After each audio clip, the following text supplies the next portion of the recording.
Great morning, everybody. Grand Rising. Good to have everybody along for the ride. I'm Glenn P. Brooks Jr. Looking kind of off on my picture here, but it's okay. I'm excited. It is another day for us to be able to get it in and have a great time. I don't know about you, but it's Friday. Got a lot on tap for this weekend. A lot and a little bit all at the same time. So it's kind of weird. But yeah, I, I'm just feeling like I'm off center, y'all. I'm sorry. Gotti, the youngest in charge, is in the building. Y'all, you know that we off when Gardy shows up on a Friday. He trying to get his whole world together. That's what happens when you move to Gardy. You're reminding me right now, like what it's gonna be like our first few weeks in Panama, because it's gonna be like, yo, I don't know what day is it. The stuff ain't working. Oh my God, this is going on. It's gonna be a whole situation. For those of you guys that are just pulling up, welcome. What's going on?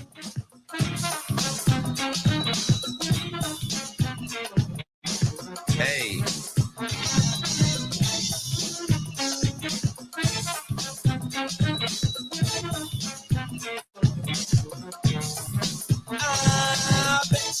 Yeah, we decided to take it to the Chocolate City, Christine.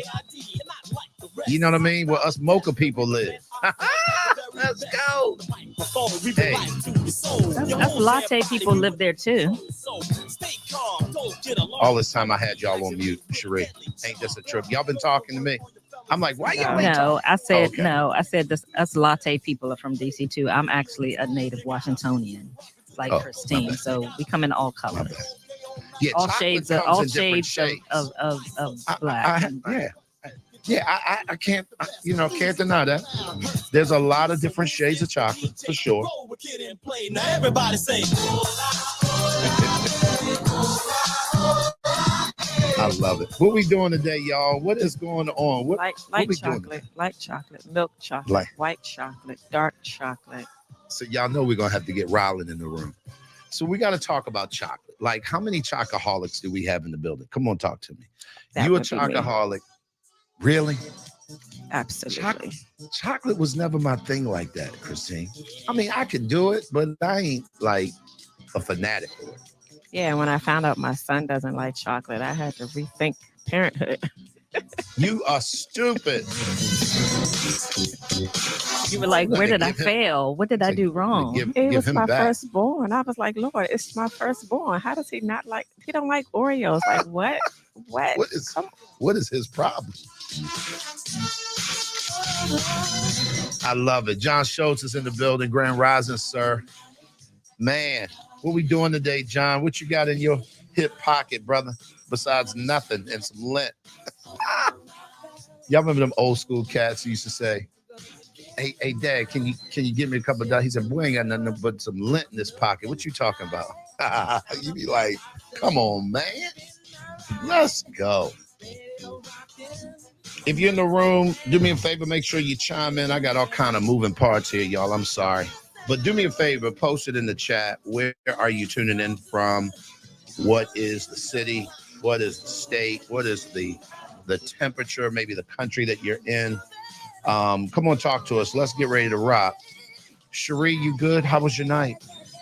I had a good evening. I'm trying to think, what did I do yesterday? I went over to my parents and hung out with them for a little while. I had some paperwork stuff I had to take care of. But I wound up hanging out with my mom for a couple of hours. And then we went out and I took her to go grab something to eat, and then came back and my dad was home. And so then I got to sit down and spend time with him. Not had to, I got to spend time with him. And then came home and I had a magnificent MAPS ladies call last night. I was tired. I didn't really have anything, but they had some questions, some concerns that caused me to sit up in my chair, and I had to tap in. And so it was good though. We were actually talking about some parenting issues last night.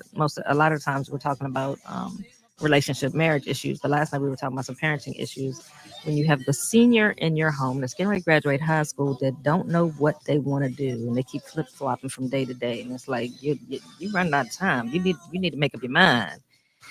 So how do you handle that? But that also goes back to, have you prepared them for that moment? And so, yeah, it was an interesting conversation, and we're able to provide them some tips, some strategies, things they can do to try to ease these next couple of months so that they have a plan in place when June comes around or May comes around, so that because ain't nobody trying to have no grown, especially a boy, well, grown boy or girl sitting around their house and not doing nothing, sitting on the couch eating cereal. And you going to I'm gonna need the double. Ain't nobody trying to do that. I'm gonna need you to back up off the double standard. Well, in my experience, girls are usually a little more motivated, a little more. They have a plan in place. That's been my experience. That girls are a little more mature and they know the direction they're going in, whereas boys are kind of a little, I don't know. It just is. We'll just see. I don't know. I mean, that's been my experience. Yeah, a failure to launch generally is not a girl's problem, is what I hear you saying. Yeah, they're ready to launch. Yeah. In my experience. Okay. Thank you. I got you. If I may cut in for a second, I'd like to ask the audience. Listen, you got a teenager in your house and they're having some failure to launch issues. What are you telling them? Put it in the chat. Let's let that be the first question of the day. Because, it's already a Friday. We ain't got really an agenda. So, yeah, Cherie brought it up. You got a kid. Maybe they're in high school. And you can see this one is going to have a problem. There's a failure to launch kind of, because I think that's almost a mindset, y'all. I think some kids, I don't know if it's gender specific. I think some kids kind of have it and some don't. And I think part of it is their environment, but I think a lot of it has to do with who they are. So talk to me. Anybody, everybody in the audience, chime in, let us know. No agenda, only vibes. You got a child, teenager that you think might have a failure to launch, or maybe they have a failure to launch. They're 30 years old. They still on the couch. Not here. Not doing that. Yeah. That's some people. I'm not saying it's you. So we come on, let's go. We had that child. He's now 21. Did y'all? Mm-hmm. He's now 21. He still lives at home. Well, not still, but he lives at home. And yeah, he wasn't a failure to launch. He just didn't know what to launch. Yeah. So we had to help him, but we did not rush. Yeah. We did not rush him versus what my mom did with my brother. It was military, job, or school. Those were his options. And so he chose the military. It definitely benefited him. That was for my oldest brother. But for our child, we did him differently because we knew his temperament and we knew how he moved. So we had to take it a different approach. So we asked him what his interests were, what motivates him besides having fun, because he just liked to have fun all the time. And he wanted to go to school just to have fun. And I was not paying for that. That wasn't an option. So it took him about graduated when he was 17. So it took him about 2 years to figure it out, but we helped him along the way. We didn't just give him ultimatums. And I think oftentimes parents give ultimatums and you box your child in and you don't give them the opportunity to really explore and live with reasoning, of course. So now he has a whole clothing line and he's doing speaking and but it took him a minute to figure it out. Great approach, Christine. And, listen, and I love it. I agree that is an approach. And and I think it depends on the child. I think you have to know your child. I know, like with our child that had those challenges, that did not, giving them the freedom didn't work. We had to push that one out the nest. And so you got to know your child. I think that, you have to know your child. I think that some kids don't respond to being given ultimatums and some kids need the ultimatum. So you need to, I'm glad that worked out for you guys, that, it was successful, but you knew your child, you knew your son too. And so you knew how to address him. And I think you have to know your individual child and know what's best. And so like I said, in my experience and our experience, we had to push him out the nest.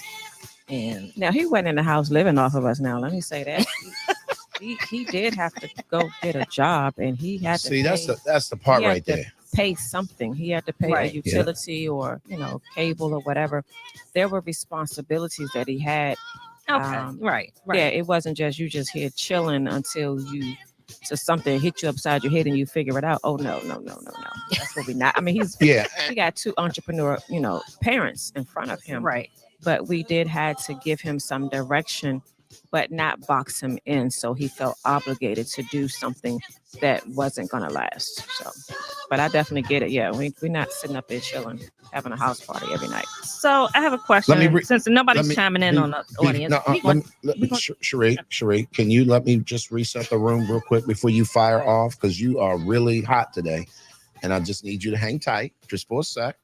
I just want to kind of nurture the room so far.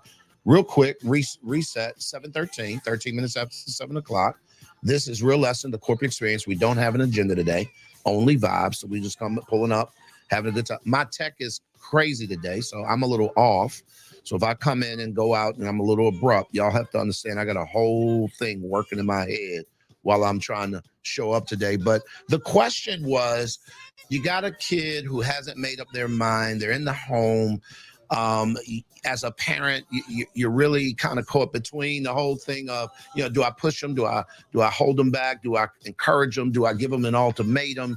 And then Sheree brought up the idea that knowing your kid matters. You know what I'm saying? Because what works for one don't work for the other. And I think that what Christine just said was funny, because a lot of times, Christine, this really boils down to production, right? Because I think that one of the things that we do in the Western world that I noticed they don't do in the Eastern side of the hemisphere a lot, Asia's of the world, things like that. And that is, we don't encourage them to stay put until they've figured it out, meaning stay put where you are. Like, stop hopping around and bumping around, like stay with a thing long enough to be able to see if that thing is going to pop. And because you came up like in our houses, most of us, it was, look, by the time you 18, first of all, you've known since you were a child that you got to get out of here. You've known since you was 5 years old. Come 18, you got to get out of here. And I think that sometimes that's tough, especially when you got a really creative kid. It ain't about not knowing what to do. It's like, which one? Like, Jesus, and are they in an environment where they can nurture that and figure that out and that sort of stuff, but be productive while they're there? So anybody else on stage got something they want to share? And then Sheree, if not, we definitely can pick up. Come on, Rock, and then we'll go from there. Good morning. Speaking on the subject with my kids in the car, so I'm going to be careful with how I say things. In my opinion, I've never been a fan of pushing my kids out the house at 18 years old versus them accepting more responsibility to do inside of the house, because I've seen where, my friends' kids, they're a little older than me, have pushed their kids out the house, and the kids are struggling and they end up in a really bad situation. Versus setting them up, having a discussion about the plans. And for me, like my mother, when I went through things at 18 and 19 trying to figure it out, she was always there for me to fall back on. So I don't want to be that hard parent that, forces them out the house, but at the same time, they can't come back to me if they need to. I want them to be well prepared and ready to get out the house. Because to be honest with you, unless they're going into the college in the military, they're not going to be ready to just move out of the house when they're 18 years old. Some are, but some aren't. And it also depends on the condition, your location, where you live. For example, we're in Williamsburg, Virginia, where when it's tourist season, you're really busy. You got a lot of hours. When it's not tourist season, you don't have any money. You don't have any hours, so you can't survive on your own. And then if you look at the economy as a whole, in the state that we live in, somebody has to either have 2 or 3 jobs to survive and have their own apartment, or they need to have an income of at least $32 an hour. So when you look at that whole aspect, no 18-year-old, unless they're going again straight to college or the Army, is going to be able to survive in that situation. I think we need to be a little softer on our kids when it comes to that, and giving them grace and having the discussion with them. Ooh, I love it. This conversation is starting out real good. It's a Friday. For those of you guys who haven't chimed in, I'm interested in hearing your perspective. Sheree and I can talk about this for hours by ourselves. And I promise you, we have a 38-year-old. Well, she'll be 38 here in May. And we have a child who'll be 30 in October. And I guarantee you, boy, we went through our challenges and we watched people as youth pastors. I was around parents all my life. And I'm telling you, y'all, this thing, I've seen it done good, bad, and everything in between. But yeah, come on, Cherie, what you got? Yeah, Gardy had clipped up. Let him go first, and then I'll go. Come on, Gardy, let's get it. I'm gonna need you to get your mic turned up a little bit more, Gardy. What about now? A little bit more. What about now? Oh, sir, you are sounding very rich there, my friend. All right, cool. So I think for me, it was a little bit different. My parents, they put me on game like after I messed up. After I messed up, that's when they kind of taught me. And their mindset was a little bit different. So my parents, they come from Haiti. They got to this country when they were a lot older. So they believed in like a lot of traditional stuff. Like, you go to work, you're going to go to school, you're going to get a 4-year degree, and then you're going to, go live your life. And for me, I definitely struggled with school a lot growing up. So school wasn't, really my thing, to be honest. And I learned about myself that my learning style was like hands-on. So like traditionally, like reading books and like studying and math and all that stuff, like I wasn't good. So, and I think what would have probably helped me earlier is like, speaking like confidence into me, teaching me how to like believe in myself at a younger age, because I didn't get this confidence until, I was a little bit older, and I had to get an understanding that, my parents, they came from somewhere different. So like their struggle was like survival, and that's the only thing that we know. We're gonna go to work, we're not gonna worry about our feelings, we're gonna do what we need to do to survive and pay these bills, and then that's like literally it. So I struggled with that a lot growing up. So that was my perspective to share. And now that I have that perspective, every time when I'm with my son, I just try to teach him like about who he is and like how he thinks, and not try to like push a narrative or a direction, but let him like find himself on like who he is, So that's something that I picked up from my parents, and me being a parent now, that's definitely something that I want to change, like going forward. I love that, Gardy. I love that. Cherie, one of the things that I realized what Gardy said, and maybe this is a question we kind of can reposition a little bit. Do we nurture our kids enough around the idea of intentional discovery? I want y'all to sit with that for a second. Do we spend enough time nurturing our kids around intentional discovery? We notice that our middle grandchild is the actress for sure. Now she's 8, she's 9, and her parents are busy. They got one older, one very much younger. And they're executives in their company, and they just doing a lot. And so as spending time with Mimi, we like, she's really like, she's doing voices, Christine. Like when I say voices, accents, she's role playing who we are at the dinner table. So she's like, okay, guys, guess who I am? And then she'll just go into character. It's like, oh my God, that's Pop. That is Pop. No. Okay, so here's another one. And then she's got the table saying, do me, no, do me, no, do me. And so I'm like, wait a minute, hold up. And so what Cherie and I started doing, said, what would it look like? Now I know that we live in, the 757. And so the opportunities to act are not that of New York City and LA, okay, in terms of schooling and all that. But there's got to be something here. And so we started looking and researching, and we found this camp that is going to be an acting camp. It ain't cheap, but I promise you this, it's for the whole spring break. They'll go to the camp all day long. It's super early, super late. Then they have a recital at the very end, and they're going to teach them the real basics of acting and that sort of stuff.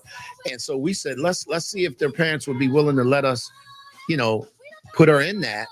And that means she can't go away for spring break with the family because they got some things going on. She's going to stay with Gran and Pop and go to this camp and spend the night with us. And it's because I am in a position now that I wasn't then as a parent. And that is, how do I intentionally nurture their ability to discover? And I don't know if acting will be it for her, quite frankly. But I promise you this, while she's on my watch, I'm going to push her to discovering what it is so that by the time, she's in high school, she's like, oh no, I'm very clear on what I want to do and how I want to do it.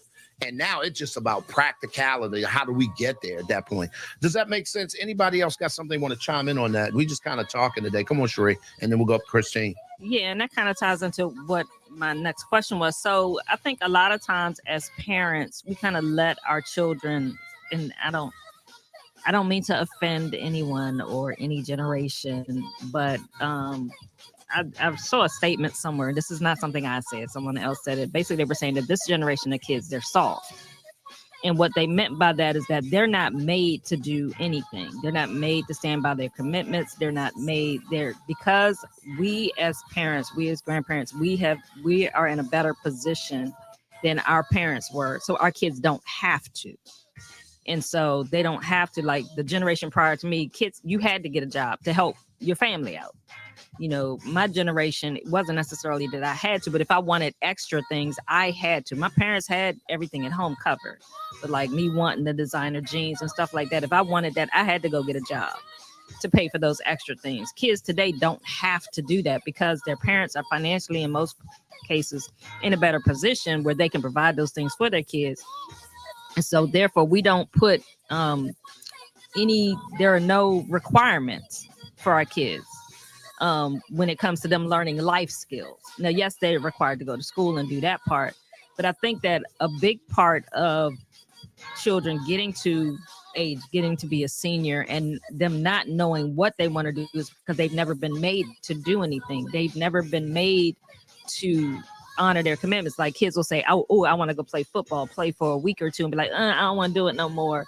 And you just say, okay, well, you don't have to do that, baby. It's okay. You don't want to do it. Instead of, no, you committed. You said you were going to do this. You're going to finish out the season. Now, it's something different if they get hurt, then that's something different. But what I've seen and was working with parents for the past, 20 years, I've seen this pattern where, parents are not making their kids do things. And then when they get to high school, when they're getting to the point when they need to make the decisions, there's a lot of this, I don't know what, I'm gonna just chill. And it's like, you have to make a commitment at some point. I agree with Rocky. I don't think you push your children out there necessarily if they're not prepared. And yes, no teenager is prepared to move out and get their own place. You ain't, unless you're a genius and you getting a job at IBM, you're not going to be financially in a position to do that unless you go in the military. She said IBM. She is Coach, old. Coach, She is I'm old. dating myself. Leave me alone. Rocky. Leave me alone. Leave me Can alone. we get some youth in the room right now? Can we get some young flavor? Like, Okay, where my go and work for 40-year-old Apple. parents at? Gonna go Where- work for where Apple. y'all at? Apple. Okay. Thank gonna you. go work Thank for you. Apple. Thank you, Sheree. Okay. So I think that we have to prepare our kids with a certain set of expectation, but that starts before they're in high school. That starts before they're a senior in high school that you're now trying to prepare them. I mean, kids need to learn certain responsibilities around the house. They need to learn to honor their commitments prior to then, so that when they get to that age, and like I said, them making a commitment at that point is not necessarily them going to college or going in the military. It can be, okay, I want to take a break from school because I really don't know what I want to do. Okay, that's fine. But if you're going to live here, you're going to have to work a job. Like Christine, you're going to be paying a utility. You're going to be paying something. There still has to be something. You can't just, and that's why I always go back. They can't be just sitting home chilling, eating cereal on the couch while I go to work every day. Or even as an entrepreneur, I'm still working every day. I'm not sitting here chilling every day. You don't get to just not do anything. And that's what I mean by that. And I think that as parents, sometimes we don't prepare our children and we wait. It's like crunch time. You're in senior. You're like, oh my God, what are you going to do? They don't know because y'all have never had the conversation until now. All right, so here's what I want to do, Sheree. I appreciate that. I want to get this room highly participatory. So here are the rules from this point out from me, for all the mods. We ain't talking no more than 45-second clips at a time. That's it. Because this is one of those subjects, Gardy, that is a soapbox subject. Put that in the chat. I can promise you, if we're not careful, we're all bringing, me included, our passion points, our own pet peeves to this conversation. And I really want today to be kind of a fun day of discovery and just considering. I'd love this to be with a day where you're saying, you know what, that person says something I've never thought of it that way. Can you say that in a minute or less? Let's go. We're working the room today. Come on, Christine. In a minute or less. Okay, here we go. I love everything everyone has said. I love everyone's perspective. I definitely love what you said, Coach, about nurturing what you see in them. That's exactly what we did with our children. We nurtured what they see. Now my oldest son is a music producer because we nurtured that when he was in elementary school. We got him involved in classes. It definitely helped that my husband is a musician himself and knew the people to connect him with. Same thing with my daughter. I mean, I own a whole dance studio now. She's at Alvin Ailey School of Dance, and so we nurtured that from the beginning. With our youngest child, we also nurtured her. She plays piano, but she plays by ear. So it's just something that she gravitated to. So it's really about nurturing what you see in them. Yeah, they tried basketball, baseball, soccer, karate, the whole nine. They tried all of those things. And it was almost like finding what stuck. And that's literally what it was, finding what they gravitated to. As a homeschool mom, here's my whole shameless homeschool plug. We have an incredible opportunity to really hone in on that part because we're not running to a 9-to-5, racing home to cook dinner. I'm coaching a mom right now who's going through that very thing, trying to figure that part out. And so the benefits are endless. But if you nurture your children, you know their temperament first, Coach. And I got to talk to you about what that looks like. Listen. Because I know the children change. Listen. But being able to figure out their temperament early enough definitely helps. Because I've sent my son to you because I was like, Coach, help me out. Yeah, absolutely. Figure it out. Absolutely. Because I think I was 46 seconds. You probably was like a minute and 10. James, do me a favor. I'm just playing with an idea because we're going to do some karaoke at some point on this application. James, can we put a field, maybe it's where the KBCN field is or something, and put a time clock that counts down in that field? I'm just curious. And the reason why is because I want to do some rapid fire fun stuff. Not just today, but like I'm going to play with this idea. Play with that. That time it was for me and you. I'm just saying. No, listen. Right. It started it for sure, but I'm trying to wrangle me in because what y'all don't know is that I'm sitting here thinking of all kinds of things. Like I could do a masterclass right now on what y'all are saying, and I'm like, I don't want to do that on a fantastic Friday. You know what I'm saying? This is no agenda, only vibes. It's starting to feel like work, and I want to party. So the Flamingo is in the building. I just want to know some stuff real quick. If you're in the audience, let's get you up on stage real quick, 1 minute or less. We just need y'all to think through, like, what does it look like to nurture a kid? Now, Nona, let me say this on the front end. Nona, you got 1 minute. And if you go a second over, I'm cutting you off. I'm telling you on the front end. And I'm doing that for everybody on stage, including my mods, including me. Y'all got perfect right to mute my mic after 1 minute if I go over. Nona, what you got? Come on. Well, my parents definitely didn't make soft kids. My mother had us doing chores from the time we were probably 8 or 9 years old. We got paid for grades. Anything less than a B, we paid them. We had a chore chart. We were investing when we were 13 years old. So even though I didn't quite figure it out till I was older, I certainly wasn't raised to be soft. And now as an aunt, I'm not a parent, but as an aunt, I'm going to do the same thing with my nieces. You know, they're going to have chores. They're going to be in all sorts of activities because that's what we did. We traveled as kids. So my parents didn't make soft kids. And we're definitely going to help my brother not make soft kids either. You got 10 seconds, Nona. So that's it. Yeah, that's it. That's it. There you go. Come on. No soft kids in this building. Christina's cracking up. Y'all think I'm playing. As soon as James figures out, look, I'm looking around and see, I got 1, 2, 3, 4 devices. I'm mad that I didn't wear my Apple Watch because that would have been my timer. Because I'm serious about this. This is hilarious. John Schultz, you raising 2 girls. They both are teenagers, brother. Please, I've got to hear from you on this one. Talk to us, man.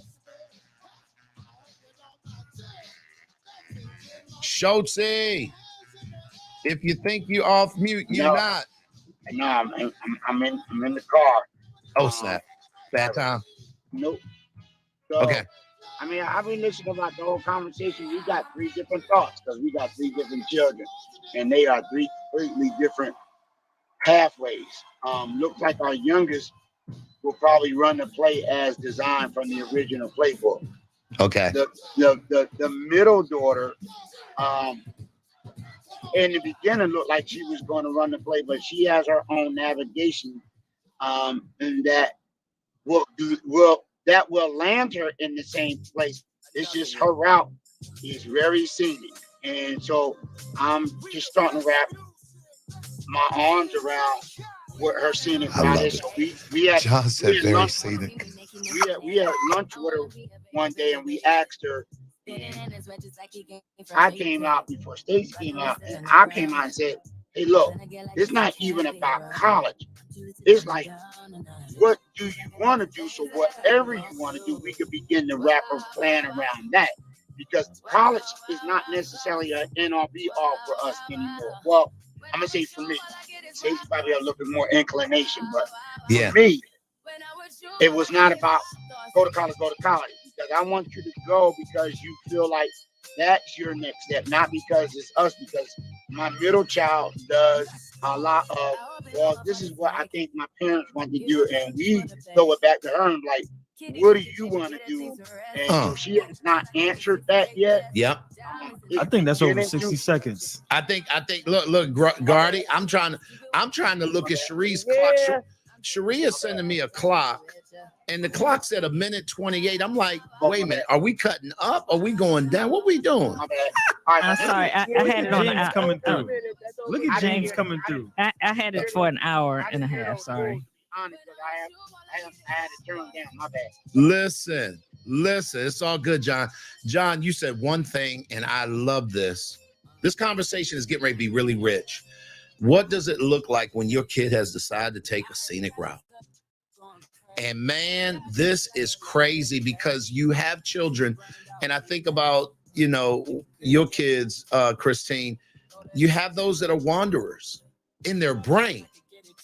They're like caught up with the excitement of the world. And it's like, ooh, y'all ever take the scenic route and you're like, ooh, look at the cows, y'all.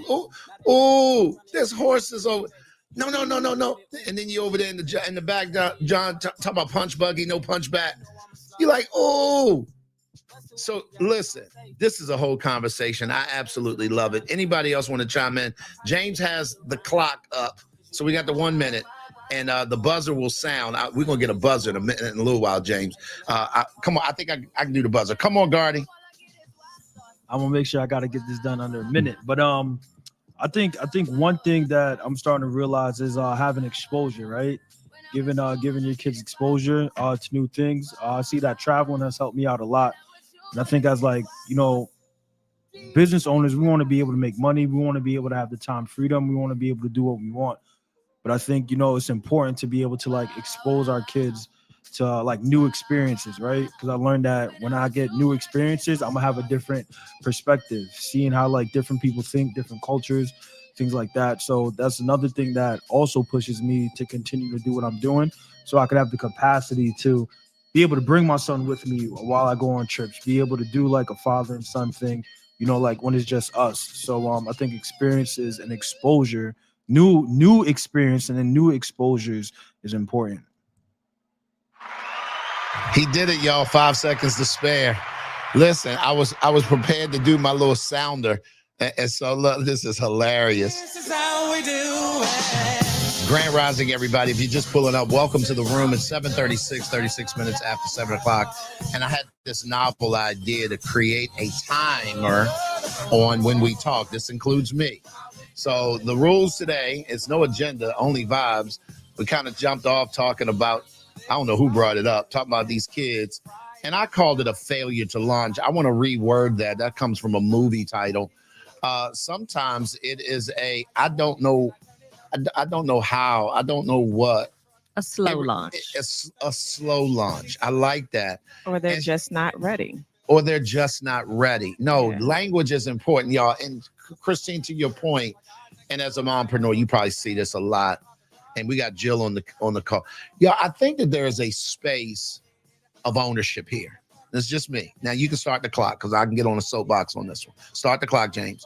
I think there is a space of ownership. As a parent, I don't know if I owned the fact that, and I know for a fact I didn't. There were times in my kids' life, particularly the creative, starry-eyed, scenic route one, your friend Gardy, who just never seemed to really know which one because he was talented in a bunch of things. The problem was I did not spend enough time as a parent trying to invest in all the little things as best I could. I was very distracted. And I think that if I had to do it over again, I would have reorganized our life so that I could primarily or put him in a primary spot where I could kind of come alongside of him and nurture those things and not get mad when he didn't go with the one I wanted to go with because I'm spending my money. Because that even of itself is a ton of pressure to perform. With 5 seconds left to spare, I'm done. Anybody else in the room? I love this clock. You got 1 minute to talk a little bit about. You got Renee and Jill on stage. Yeah, I got Renee and Jill. So we got some parents who are actively doing it with kids today in 2023. Renee, come on, talk. I'm sorry. Jill was first, and then we'll go. I think Jill was first up, and then we'll go. Renee, come on, Jill. Can you guys hear me? Because I'm driving in the woods. Yeah, and we know you and you're driving. So, Jill, yes, we can hear you. Good morning. So we're on our way to a field trip bus right now. But with both of the kids, the older one living in Hawaii, we put her on our credit since she was in high school, especially when she went to college and bought her first car, but put her name on it. And now, Hawaii's expensive, and she's buying her first home in Hawaii. And so, and under 30 years old. Yeah. So this one, y'all already know about this one. He's been exposed to everything since he's been out the womb. And we teach him, I had the philosophy of— You got 10 seconds, Jill. Living like the wild. I train my children like animals do. You have to learn everything so that you can fly on your own. Let's go. Learn everything so that you can fly on your own. Y'all, I love this whole clock idea. Let's get it. You a bad girl and your friends bad too. Oh, let's get it. Let's get it. Grand Rising, everybody. We got people on the stage today. It's a no agenda only vibe kind of a day. It's a Friday, the corporate experience where we're just kind of talking about whatever it is. And today the subject about kids came up, and I'm waiting for James to get his clock worked out. James, I appreciate you doing this on the fly, man. It's all good. That was a Renee, nice little promo for Liberty Mutual, though. It was. I wasn't gonna say the word because they wasn't paying me yesterday. Well, maybe they will because we said the word. Yeah, but I won't say that. But yeah, that was a good sort of a segue. So Renee, listen to me very carefully. You're going to have 1 minute, but I want you're actively parenting 2 boys. What does this look like in your house for you to prepare them to launch? Let's call it that, y'all. Preparing to launch. That's the word. Come on, Renee. Good morning, everyone. So yes, I'm actively 2 teenagers, 17 and 13. And my word for myself and for the house is we are on a journey and it's not a destination. I definitely have kicked out the idea that 18 is the bewitching hour. Everybody has to go. And so what that means is for the older one, he has the opportunity to find his interest, find his niche. And at the same time, in the real world, he has to learn to drive. He has to get his, government ID. He has to job search, job hunt, and find a job. And I mean, keep it light. 20 seconds. And then the younger one, he's just living life and trying to decide what he likes best every season that the sports changes. And that's it. I love it. I love it. She did it with 7 seconds to spare. Let's go. Don't care if they talking too much. Hey, it's a Friday, y'all. I hope y'all are catching this vibe. This is a little different. We got the clock on people, including me. So we're going around the room. Let me reset really quickly. Just pulling up. Welcome to Real Lessons in Life and Business. It is the morning show. We're not talking business this week or today on Fridays. Right now, we kind of came on over to the subject of parenting, and we're just talking about preparing your kids to launch. What does that look like in your house? Everybody's on a clock for 1 minute, and I will jump in and give you a heads up for y'all that ain't on TV. of what that is. Come on, Tammy, you up, and then we'll go Gardy. Come on. Good morning. I just wanted to share. We didn't put age limits on our kids as much as, and I'm going to say me, because by the time my kids were ready to launch, I was a single mom. But I put action limits on them. And when I say action limits, what I mean is when you're doing all the things, then maybe you look like you're ready to launch. Or when you are willfully going against just general expectations, then maybe you need to launch and do this thing on your own. With my youngest son, well, actually both of them, I intentionally exposed them to things.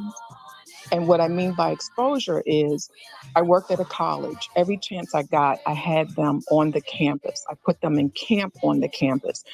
While I was studying for my master's degree, my kids used to read my books to me while we drove. So it did a couple of things.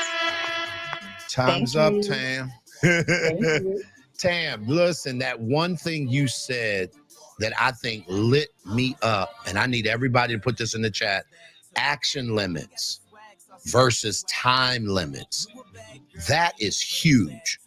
And I think that unfortunately what most people don't do is they don't pay attention. See, that action limit kind of gets them in a place where, quite frankly, y'all, these jokers are literally, they're literally saying, wait a minute, I've experienced something and now I know how to act on that. So to have them on the college campuses and all, oh my God, I think that's so fire. Gardy, come on, talk to me. What you got, baby boy? So let me tell y'all a story how I ended up in Virginia. So my life wasn't, on track when I was living in New York when I was coming up. So my parents, they decided to send me down to live with my sister. And I think their mindset was to be able to take me out, the environment, the people that I was hanging out with. And I think they they were thinking about like the best thing that they could do with their resources. And I think it was a gift and a curse because one, it was good to be able to be like on my own, even though I'm living with my sister, but a lot of things I had to do, by myself at 17, cooking for myself, washing my own clothes, things like that. I had that financial support, but the mindset still changed for me. So I think, we think about doing the best that we can. And I think that's like the most important, to give your kids everything that you possibly can, but understand that they're gonna learn from the good side and the bad side as well. Right at the buzzer. He came in right at the buzzer. Y'all, this is good. This is good, Christine. Christine, why are you grinning and you just shaking your head? I done found a new toy. I done found a way to keep them. Hey, look, I'm putting limits on me too, Christine. Listen, one of the reasons I'm doing this, y'all, is because I want y'all's participation. I don't want to control the mic, right? Just because I have it and I love to talk, don't give me the right to control the mic. I'm sorry. So I got to get better. And if I'm getting better, everybody getting better. I promise you that. Who else is up? Let's talk. And you can come back around and get another minute. You can reset. You can have as many 1 minutes as possible. Come on, Christine. All right. Come on, Christine. She's going to pick up where she left off. Go ahead. All right. Go ahead. Start the clock. Let's go, Christine. So listening to Tammy and Jill just talking about exposing them to different things. Really quick story. I was in a nail salon the other day and there was a mom with her daughter. Her daughter was a teenager and they were getting their nails done and the girl was picking out a color, getting a pedicure. And so the daughter wanted a certain color. The mom found the color for her, but the daughter had already found the color. She said, no. You said you wanted this color. And the daughter's like, well, it may not be the name that I said, but this is the one that I want, which was different from the parent. Moral of the story is parents have to be able to let their child decide. Oftentimes we are deciding for them and then get upset when it doesn't match. They may say a thing, but may not be able to articulate the way that they want to articulate. But when they found it, they found it. And that's one thing I do with my kids. I don't decide for them. I give them options. And once you make the decision, it's yours. So that's another way of helping them choose. Right at the buzzer. Right at the buzzer. Right at the buzzer. We got buzzer beater going on. We're going to call this Buzzer Beater Friday. I love it. We can reset and go back for as many 1 minute shots as we can. But I want to keep this party going, y'all. I promise you right now. If it ain't love, it ain't real. Let's go. Grand Rising, everybody. 747. I hope you're having a great Friday. It is a Real Lessons, the corporate experience. We ain't got no agenda, only vibes, hanging out, talking about these kids, preparing them to launch. That's the subject that kind of popped up today. Anybody else on stage want to chime in on this? Clip it up. If not, maybe we can switch gears. Gardy is back. Come on, Gardy. We done found your topic, brother. I guess but I am excited. I got a question for everyone, and maybe we can put it in the chat or talk about it. Do you prepare your kids for the world, or do you protect your kids from the world? Ooh, prepare or protect, and you can't say both. Prepare or protect, and you can't say both. It's prepare, because if you are preparing them, there will be a sense of protection. Go ahead, stop my timer, James. But there is, but you have to. I thought you were just gonna go in one word and come back. No, that's what James probably was thinking. Start that clock, brother. But you do this have is a mompreneur we dealing with. Yeah, and this is my jam. But you have to prepare them.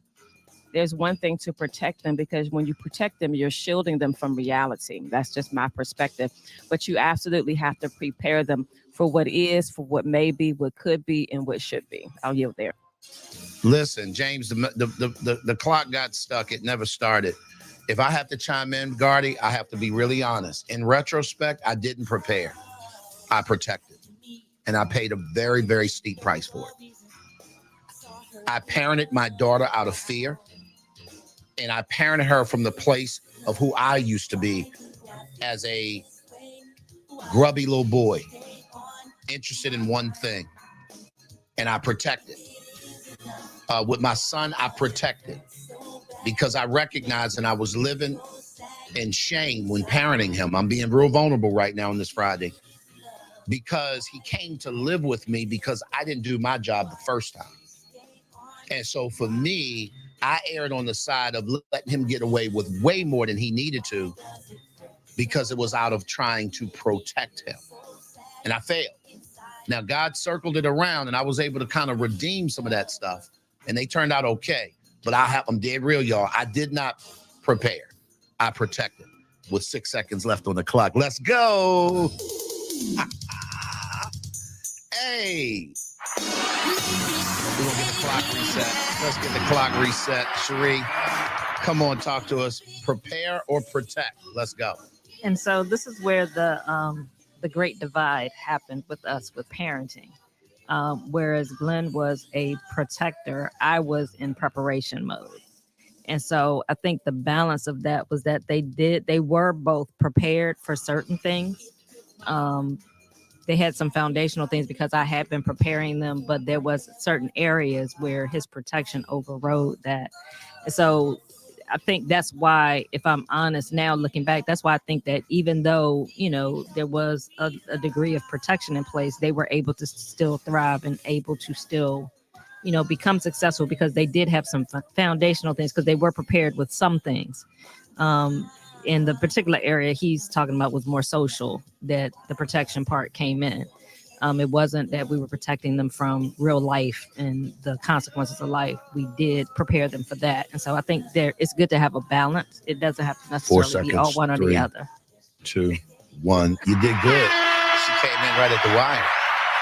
Cherie, that introduced something to me, why I think it was, in our kids' cases, the advantage that they had was they had both of us. And where I erred on the side of protecting, I appreciate that balance you just brought. You always erred on the side of preparing, so much so I used to think that Cherie was mean. And I would say it out loud. Why you got to be so mean, though? Gardy, it was terrible. In the very beginning, and I'm just being, maybe this is a transparent Friday. In the very beginning, y'all, I'm like, listen, come here, let me talk to you for a quick second. If you do not change your tone with this kid, you're going to break his bent. And she would be in tears because she would think, so you think I don't care about our son? Like, no, I'm not saying that. I'm just saying you mean. And we would have, we talk about only having 6 arguments in 24 years. Then we're probably the reason for 4 out 4 out of the 6. My minute is up. If you want a minute to come and chime in on the day, the subject that we kind of talked about, or we're talking about, is preparing your children to launch. It's nothing real super serious, but we're gonna figure it out. Clip it up. Renee Let us was know clipping that you. up. Well, come on, Renee. What you got? Hey, good morning. I wanted to chime in on Gardy's question, protect or prepare. Definitely prepare. Age appropriate when they were younger. Now it's like involved in conversation. They're sitting in the room, especially my older one, with the doctors, with the conversations. He's a part of it, eyes wide open, because he needs to know. And so, yeah, I'm 100 on team prepare. My youngest, I dropped him off recently 2 blocks away, and he had to figure it out and get home. Now, it wasn't crazy, might sound crazy, but he also learned one valuable lesson: why we do things in teams. But now I don't have to force it. He chooses it. So that's my thing, is they need to choose to also take that preparation to heart. That's it. 10 seconds left on the board. She is killing it. It's a Beat the Buzzer Friday. We're talking about parenting, preparing your kids to launch. Mr. Fun just jumped on the stage. Come on, Daryl. This is your space, man. You're doing an incredible job as an educator. Bring us up to speed, man, on these 2023 kids. You got 1 minute. Okay, so number one, the kids today, I just kind of go back a little bit to what I was taught in making them prepared, understanding that even though they're taking my class, they can use this talent and gift for whatever. But what I really want to say is that with my own kids, I have a 19-year-old and a 20-year-old, and my 19-year-old is autistic. So I provide, protect, and preserve his way of life. So that's what I focus on. And my daughter, I just totally prepared her for life by giving her all of my knowledge. I said, make mistakes, ask me about mine, and I'll tell you. That's whoa. 24 seconds left on the board. He killed it. I can see somebody coming in saying, I want my time back. No, let me say this, there. I love what you said about the idea of providing. Like, that's a P that we hadn't thought about. And I just think that, providing a space, and obviously every child is different. If you have someone in your home you're raising, they're on the spectrum, they're autistic, they've gone through some of their own individual challenges, that looks very, very, very different, right? Where we have some couples in our community who have autistic children, and they have to protect in ways because, let's just be honest, you got cats who are being shot in the street by police because they have a mental challenge, and this is why they're not complying. It has nothing to do with disobedience. And because this literally can threaten your life, like, that's a whole thing. So I love the introduction. I love the perspective. Anybody else? Let's clip it up. I see Nona is on the stage. Sheree, we'll go back up to you, and then we'll come down to Nona. Come on. Yeah, and I'm going to introduce the elephant in the room. I think, particularly as African Americans, there is a certain level of protection that we do have to instill in our children. And I guess it ties in with being prepared. They just have to be prepared for the world and what to expect and how to handle themselves in certain situations. So some might say that that's protecting. But I think when we say protect, and I don't know if this is what Gardy was going to, is shielding them from the world. We can't shield them. We can't keep them in this little bubble. I think we have to allow them to experience certain things and prepare them for the experiences that they'll encounter. But there is a certain degree of protection in us preparing them, because we're trying to prepare them to be able to handle themselves in certain situations that will inevitably protect them as they move along. 10 seconds on the board. Y'all doing good. Let me find out. I'm gonna have to start giving out gifts for people who are leaving time on the board. Reclaiming my time. Reclaiming. Yes. That's the part I was thinking about. Real quick, we got Nona in position. Nona, come on, let's go. You got 1 minute on the clock, lady. Well, my mother was definitely a preparer. She is a preparer. And just to come to Sheree's defense, sometimes when you're a preparer, you are going to come across as mean. Because my mother definitely comes across as mean sometimes. But it's out of love. So, and I do believe that preparation is a form of protection. When you know how to handle the world, you can prepare, you can protect yourself. So that's just all I wanted to say. Oh my goodness. Nona left 32 seconds on the board. Oh my gosh. God is good, y'all. It's a Feel Good Friday. Where you at? You got What you Guardian doing? and Christine. Okay, come on, Guardian and Christine. Let's get it. I was gonna shake things up with another question, so let's go to Christine real quick, and then come back to me. Let's do it. Let's shake it up. Come on, Christine. Gardy, I don't know if we're gonna let you back on Friday. Gardy has found a zone today, y'all. Are y'all? Hold up! Stop talking! You on my You're talking time? on her time. You on my time? Oh snap! My I get bad. 10 seconds more. No, Look, please reset her clock. Well, let's not even start. Listen. I love it. She reclaiming her time. Thank you, James. All right, go, Christine. Thank you. What I was actually going to say, it's not being mean, it's being real. And that's exactly what it is. I'm not mean. I'm a realist. I'm real. This is what it is. Yeah, it's not being mean. Call it whatever you want, but it ain't mean. It's being real. I yield my mic with 46 seconds. I am weak. Gardy, come on, shake things up again, brother. You coming with the questions today, sir. We need you up here more often. Yeah, I know. I may found my lane real quick. So the question is, you can answer in the chat or feel free to, come on stage. But what are some of the biggest challenges parents face when raising kids, and how can they overcome them? Ooh, put the question in the chat. What are the biggest challenges that parents are facing raising children, and how do you overcome it? You got 1 minute. Clip it up if you want to chime in, if you're already on stage. The biggest challenge. Now, I want to put this to my parents first. Let's do a pecking order. Who are actively parenting, meaning you've got a child living in the home and you doing this thing, or, maybe you're a single parent in the Gardy's case and you're fathering from afar. That counts. But I'm talking about you're actively doing it. I don't count because in this case, my kids are grown.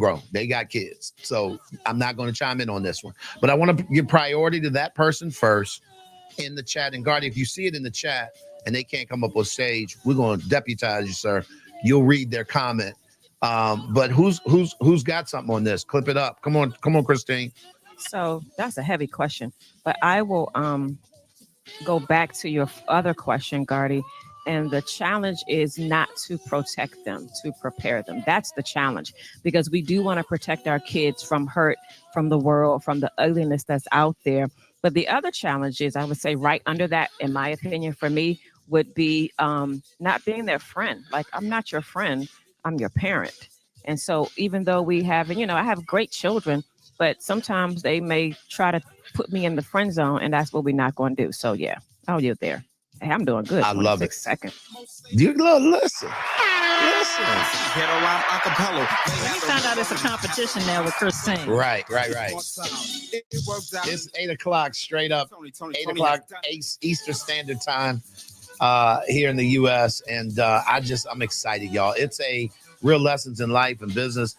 The morning show, on Fridays, we call it the corporate experience, and it's just us hanging out, catching a vibe. We didn't have an agenda before this morning. The agenda kind of evolves, and we're on parenting, and it's just been driving the whole community. I want to go to the chat real quick. Shout out to Mr. Fun. He said he got to get ready to go to class. Class is about to start. Time to corrupt the future with brilliance. I just love the way this brother talks. I absolutely love it. I love it. Okay, so let's get some people up.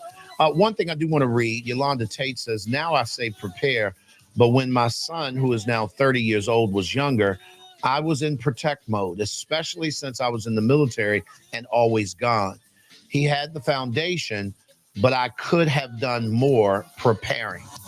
Yeah, I'm with you. I'm with you, Yolanda. Absolutely. And I think all of this stuff, y'all, this is in hindsight. Let's just be dead real. Hindsight is 2020. That's why I think grandparenting is God's way of giving parents do-overs. I'm sorry. If you're a grandparent, you get it. Grandparenting is kind of like giving you an opportunity to do that whole thing over. And you do it through, your kids, and they looking at you like, you never treated me this good. Like, what? How are you different now? It's like it's God's do-over. I didn't know. All right, who's on the stage? Where we going? Clip it up if you're in a position to talk. Come on, Renee, you got it. Well, that is I agree with Christina. That is a tough question. I think, Gardy, with the, but it goes back to prepare versus protect.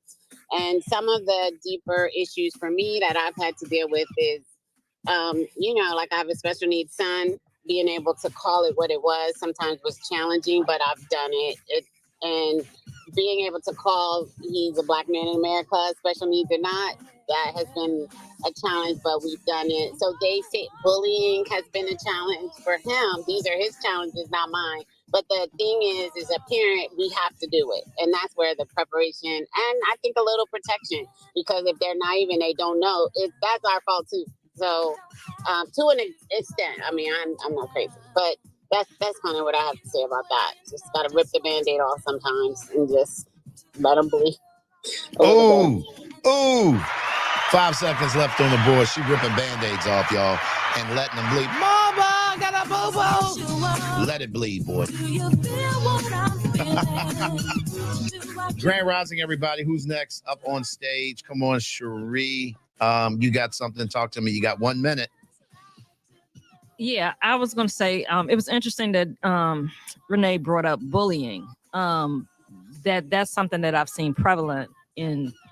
Well, it's called bullying now. We got bullied when we were in school too. It just wasn't called bullying, so it was around then. But and I think the social media plays a big part in that. I think that kids' exposure, and so I actually want to pose another question on top of Gardy's. Do you guys see that their access to social media, their access to so much by their devices is adding to the challenges that you're having with parenting? Ooh, that's a yes or no question for sure. With 23 seconds left on the board. Cherie's shaking it up. I like it. She's shaking it up, Gardy. Trying to take your job, brother. I love it. Listen, come on, guys. Gardy, what you got, brother? So I think a lot of things come into factor, right? Age definitely comes into factor because if you're a little bit older, depending on the app that you're on, it brings something a little bit different. TikTok has like a lot of creative sides, a lot of dances, I see people doing like TikTok dances with their parents. So, stuff like that happens. Instagram is real popular around my age group. So the content is a little bit different. There's a lot of like dating stuff on there, about money, masculine, femininity, all kind of stuff like that. So I think age is more important. And I think having a conversation, like with your kid to be able to like teach them how to think about that. Like what's their opinion, how they actually feel about it. And what's the conversation that they're having, like with their friends also, because that's going to push their narrative and how they think as well. I love it, brother. I love it. He did it with 8 seconds left on the clock. Real quick, I want to reset, and I'd like to do a quick roll call just because we got quite a few people in the room. And so I just want to say, super excited to have everybody along for the ride on this fantastic, fun Friday. It's a Friday, Real Lessons, the corporate experience. Great to have everybody. Jill Hines is in the building. Always a pleasure when you pull up, Jill. Good to see Uncle Ernie in the room. James, the mad scientist. Dr. Green is here. Good to see you. Is it Pam? Dr. Pam is in the building. Valencia's in the building. Hey, Macia, put your little welcome to Clubhouse. Little party hat there. Look, that's what happens when you were on the app. You leave the app and you come back to the app. You just come back richer. Let's go. Mr. Hurlin is in the building. Grand Rising. Good to see you, Mr. Hurlin. Yolanda is in the building. Always a pleasure when you pull up, Yolanda. Thank you so much for being a part of this community. You are killing them in the chats. I absolutely love it. Do me a favor. Also, I want y'all to shout out a couple of people. If there has been a person, listen to me very, very carefully. If there's been a person that has come up on stage this week and they're in the audience and you see them, I want you to shout them out and say, hey, I appreciate you. Maybe it's something you heard them say coming up on stage or whatever. I want you to do that. But I want to say thank you, Kathy, for pulling up. Always a pleasure when you pull up. Dominique, man, Teach Me Tuesday this past week was absolutely fire, sir. Thank you so very much. I'm just getting your note. I'll respond. But yeah, just getting a chance to to remember that I got your note. Let me put it that way. Sharon, good to see you. The faith coach is in the building. Stephanie, Keitra, Elaine, shout out to my MMC family. Stephanie is in the building. Mel B, the Oracle is here, y'all. You know what I'm saying? I had to bring the best female lyricist of all time, in my opinion. In my opinion. Listen, shout out happy International Women's Day. Mel, you are international for sure. Listen, let's go. And I meant that for both the Oracle and Ms. Lauryn Hill. Hey, let's go. Let's go. Dre, it's good to see you in the building, man. Welcome to the morning show. That's my guy, Dem Turners, one half of Dem Turners. Good to see you in the room, my friend. Great to have everybody. Monica, thanks for pulling up. It's 8:07, 7 minutes after 8 o'clock. It's the morning show.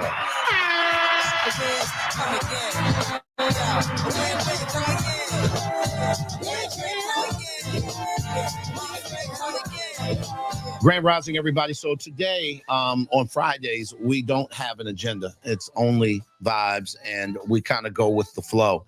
And so when we opened up the show today, we kind of opened up talking about parenting, and it started out as a failure to launch, that kind of subject, and then it kind of evolved to preparing them to launch. And then Gardy came up and he shook things up and started asking questions like, are we protecting our kids or are we preparing them? Like, put it in the chat. What's your answer? We also stumbled on a game where we're calling the Beat the Buzzer. And because this is such a passionate subject, everybody in this room has a soapbox.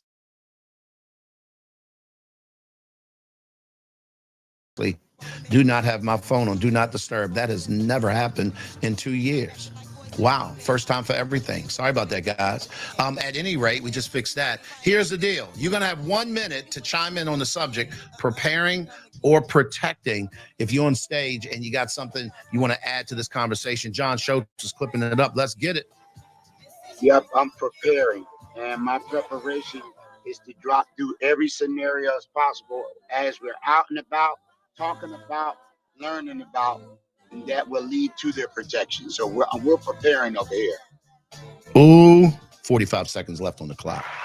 He is killing it. I think he beat you, Christine. I think he Look, beat you, Christine. I think he straight beat you. I think, yeah. He dethroned you today, Christine. You still a queen.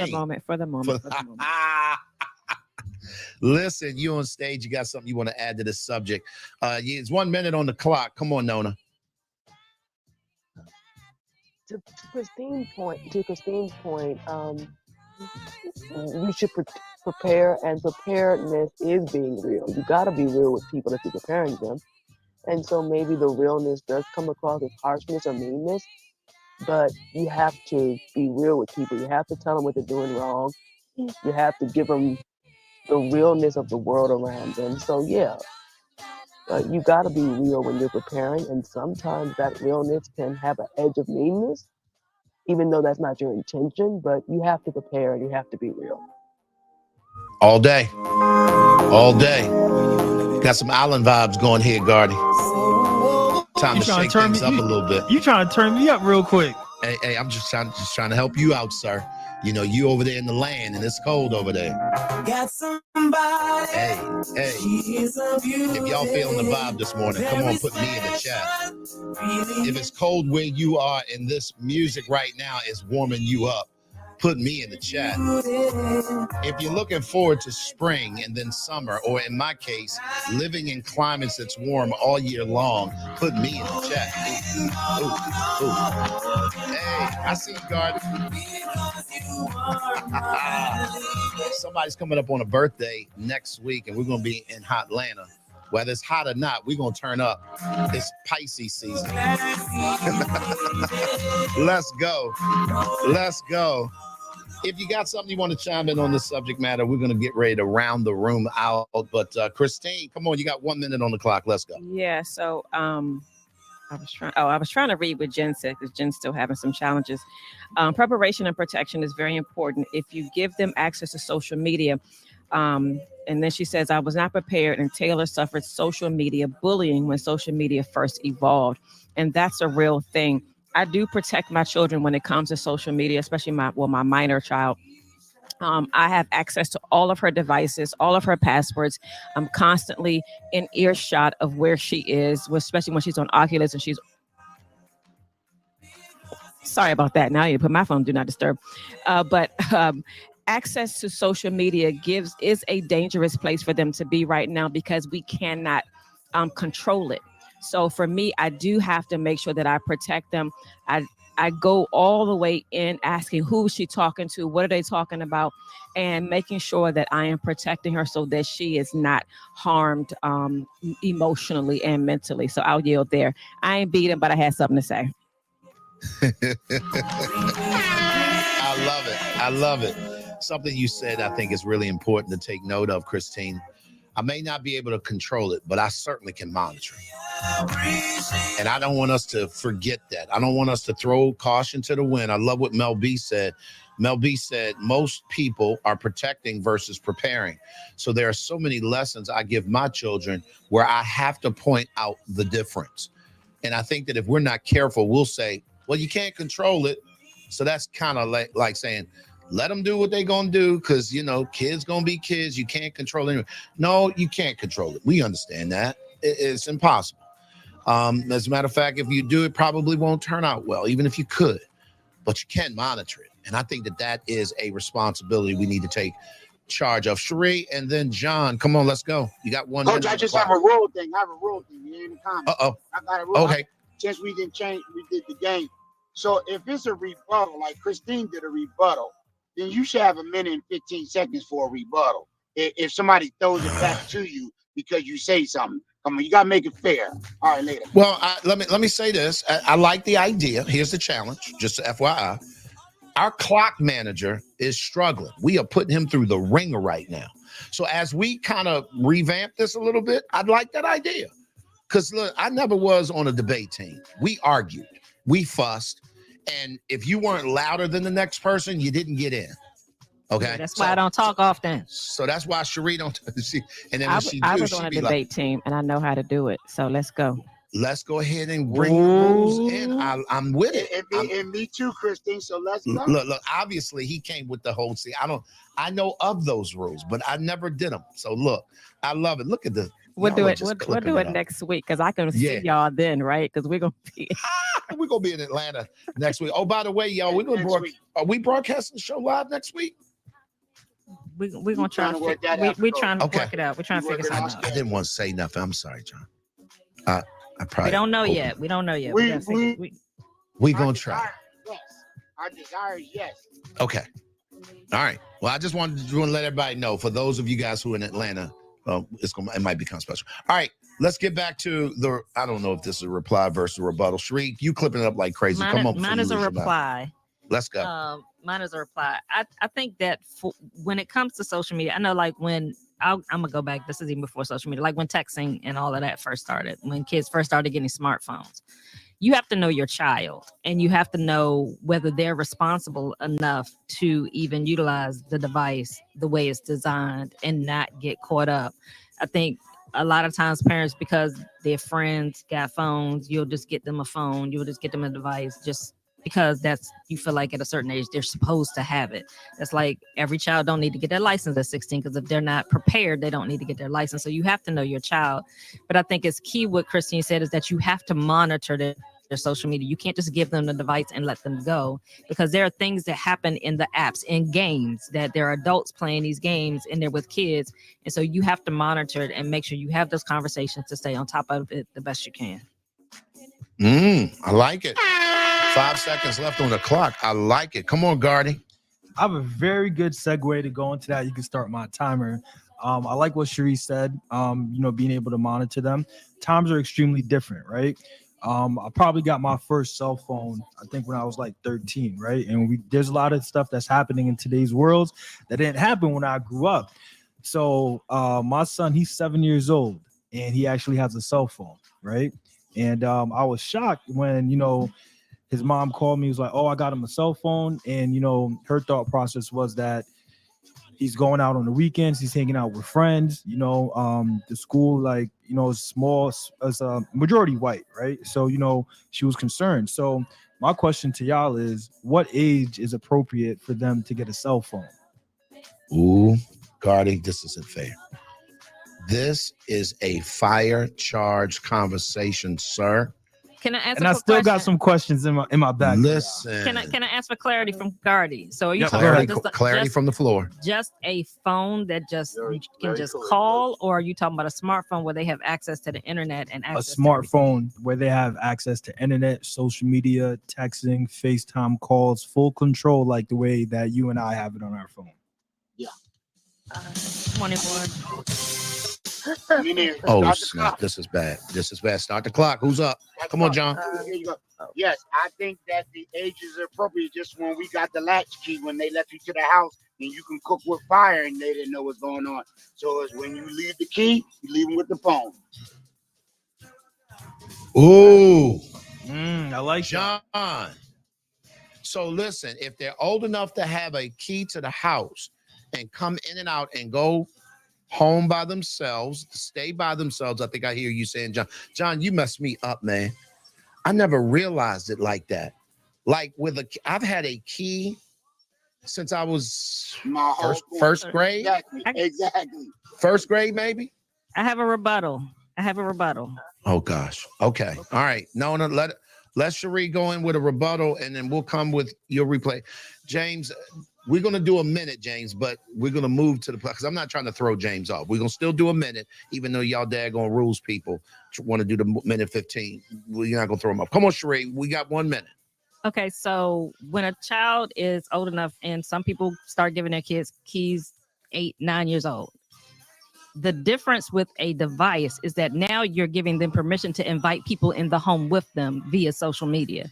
Just because you give them a key, you're not telling them they can have their friends in the house. You're not telling them that they can engage with other people. But when they have that device, they're engaging with whoever in the world they want to when you're not there and you're not monitoring. You're not able to hear what conversations are taking place. So I don't agree with that, because if they're young at that age and they haven't proven they're mature enough to handle that device and handle those conversations, having a key is one thing, but you're not giving them permission to bring everybody in the house with them when they get that key. Ooh, 15 seconds left on the stage. Absolutely, sir. Hang tight. Let's reset the clock. John. All right, here we go. Let's go. Latchkey kids were given the same directions. Nobody in the house, no friends, no telephone, start your homework, and still people snuck their friends and didn't do their homework. I'm done, sir. Help me. John is talking about me. I stayed in trouble with a key. Not finished. Cherie, let me. I'm moderating. Right, I'll go to you. The moderator now. Got to let me moderate. We're gonna go right back to you. And Nona, I see you jumping in, Nona. I got you. We're just gonna try and settle this one right here. We got another rebuttal. Let's reset the clock. Come on, Cherie. But the phone is giving them permission because you give them access. It's one thing sneaking somebody in the house. I'm not going to sneak people in the house if I know that you can monitor it. I'm not going to. Yes, we did that. We snuck people in the house. But I'll say this. Even though I wasn't having no grown people in the house with me, I wasn't having a gang of people in the house with me. I might sneak 1, maybe 2 friends in. But then also I knew what that cutoff time was when they had to be out the house. That phone gives them access to so much more. That's beyond you having a friend in the house. Okay. 26 seconds left on the clock. I got it. All right, let's switch gears real quick. I want to kind of get some other people introducing. If you got a share, not a rebuttal, but a share, clip it up. And then we'll go there. So let's go to Nona, and then we'll keep it moving. Come on, Nona, you got a minute on the clock. This is just a reply, not a rebuttal. But I think it's about maturity, not necessarily age. Because you can have an 8-year-old that you can give a cell phone to, and you can have a 15-year-old that you're like, no, thanks. So you really have to look at the child's maturity when you're deciding whether or not you're going to give them access. So okay, that's my only thing. You can. Okay. All right, cool. 34 seconds left on the clock. Great. I love it. I'm going to work it from top to bottom. Christine, I think you up next. So it depends, like Nona said, on the maturity of the child, and you do have to know your child depending on the age. I will also say something that Mel said, I was actually going to say this. But you can give your child a smartphone, but limit the access. That's what we've done with our child. They have a smartphone, but you're limiting the access. And there are apps that you can put on your phone that monitors their phone as well. So there's a way to do a thing. And even bringing them in the house, you still have to know your child. Like we didn't give our second son a key. That just was not an option. But my daughter, yeah, we'll give her a key. So you have to know your child, and it goes back to relationships, coach. I have 4 children and they are all different. So I had to treat them all differently. They do not get access to everything all the time. Oh, you're there. It is a Friday. This is so fun. It's 8:22, 22 minutes after 8 o'clock. Let me reset for those of you guys. Yeah, for those of you guys that are just pulling up. This is the corporate experience that's turned into a buzzer beater Fun Friday, where we are having a little bit of a conversation around parenting. And if you want to get in on the conversation, just take a listen to the room and get in where you fit in. I do want to go to the chat really, really quickly before we go back to the room for those of you guys that are on stage.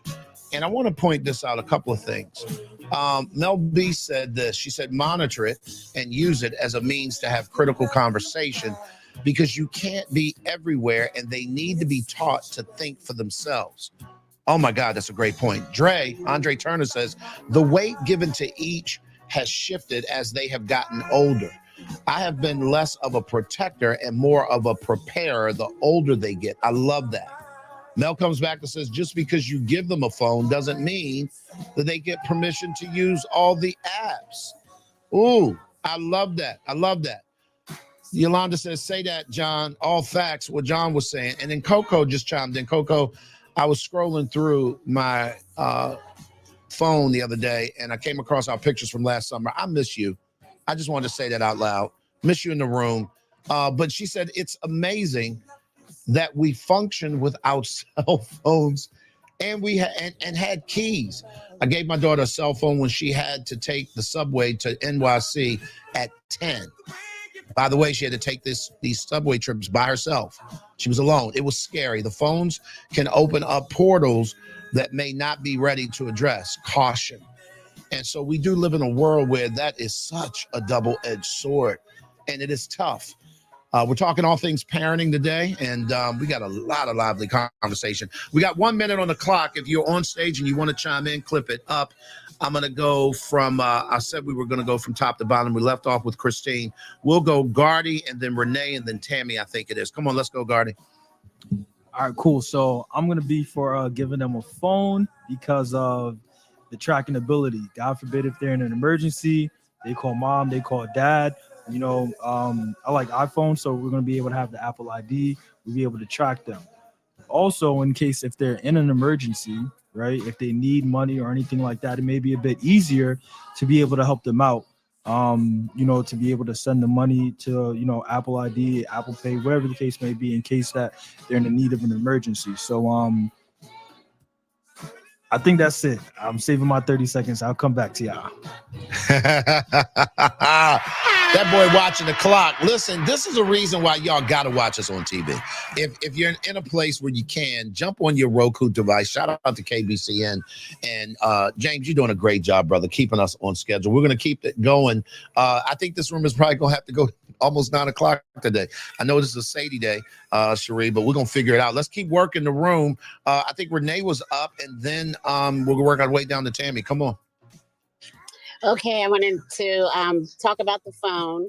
I definitely think because of school and just how many changes have happened in our culture, they should have a way to contact us. I think that's kind of like a valid point for me. But also, you have to be aware, circle back around, parents, to the fact that you might have dead phones in your house, or they might not have service. But there are apps that the kids can still use a dead phone or your locked phone and access the internet. They have ways to get to text. They can add a text app. They can add a call app. And we just have to be aware and still have open dialogue, because they're still using it. They can still use the phones and use all the things. Know your child. But I think we have to be aware of what's out there. Thinking that they're home without a phone is just, I think that maybe that's not realistic in this day and time, because they have ways to do it. And it's not a cheat. Listen, yep, time's up. But listen, Renee, that's fire. I bet you just messed some parents up. You got a dead phone that doesn't have service, and there are apps that if they can get power to that phone, they can figure it out. Ooh. So just because they home with the device don't mean that they ain't talking to somebody else. Sheree, I see you blinking. We're going to keep going downstage. Tammy is up next, and then we're going to work our way back up, and we'll come to you. Come on, Tam. You got 1 minute. So I never thought I'd be talking about this, but my 5-year-old granddaughter was given a cell phone for Christmas. So at first I thought it was absurd. Her grandmother gave it for it was her grandmother's phone. And although I thought it was absurd, so let me tell you where I'm guilty. I'm guilty because I love to FaceTime her in the evening. And I have watched her language develop by leaps and bounds just in terms of her conversation. So although I would have never given a cell phone that early, this is what is happening in my family. Thank you. Wow, 21 seconds left on the clock. I love it. I love it. I love it. I love it. I love it. Our grandkids were doing emojis. They didn't have cell phones, but they had tablets. And that was a whole thing. Them jokers at midnight, 1 o'clock in the morning, playing in their room up, their parents asleep. They got us on a whole group text, and these jokers sending us, now they can't spell nothing, Gardy. So what they're doing is they're sending emojis. They know an emoji says hi. They know it's a smiley face. They emoji unicorns, all that. Like they're communicating before they can spell on a tablet and not a phone. Dear Jesus. Yeah, I got the island vibes, man. Come on, I see you, Gardy. It's a Friday, y'all. We are cutting up over here on the morning show, Real Lessons in Life and Business. On Fridays, we generally have no agenda, only vibe. This is probably the most agendaed call we've ever done. We're playing Beat the Buzzer. You got 1 minute to chime in on the parenting stuff. We're working back upstage. Come on, Sheree, what you got? Okay, so just for clarity, I'm getting a little hate in the room. No, I am not opposed to children having phones, a cell phone.